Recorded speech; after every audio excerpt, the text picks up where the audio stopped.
45 ans d'expérience, 45 ans de passion, de chevaux, d'exposants passionnés, d'acteurs de la filière, de cavaliers, de grooms, d'éleveurs, d'entraîneurs. Beaucoup de nouveautés, une petite réorientation quand même vers les sports équestres, notamment sous l'influx, je dirais, de ces grandes médailles olympiques que nous avons eues cet été.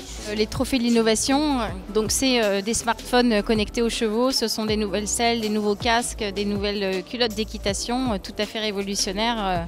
Un événement très prisé par les visiteurs du Salon du Cheval. Nous attendons à peu près 2700 à 2800 chevaux, ça fait 2300 cavaliers.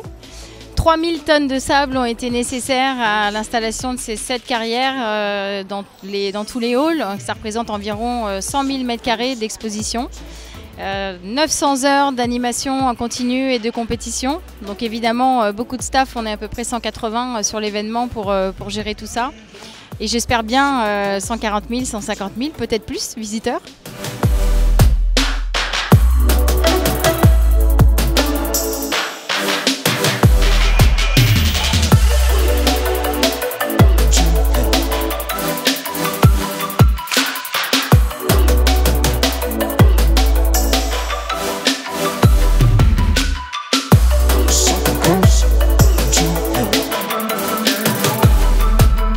Alors qu'est-ce que ça me fait de rencontrer les cavaliers amateurs présents ici, parce qu'il y avait une compétition.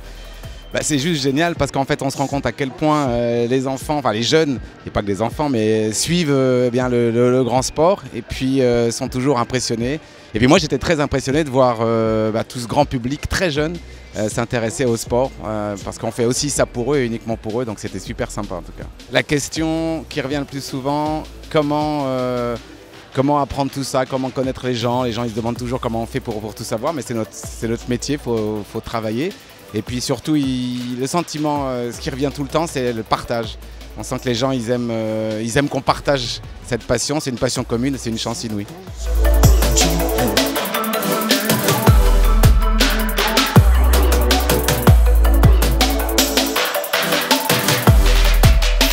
Alors le petit dictionnaire absurde et impertinent du cheval, c'est venu du fait qu'il y a beaucoup de livres dans l'équitation, beaucoup de romans, beaucoup de livres techniques, mais peu de choses rigolotes. Alors un exemple de définition, allongé, on utilise beaucoup ce mot en équitation. Alors c'est augmenter la vitesse du cheval en donnant davantage d'ampleur à ses foulées, contrairement à l'être humain qui, quand il s'allonge, va moins vite. Le cheval, lui, accélère en s'allongeant.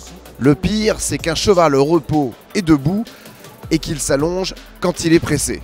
On n'est pas loin de 4000 exemplaires, ce qui est vachement bien pour ce type de livre, dans une collection qui existe déjà aux éditions Ferré, de petits dictionnaires absurdes et impertinents. Il y a d'autres thématiques et le cheval se débrouille très très bien.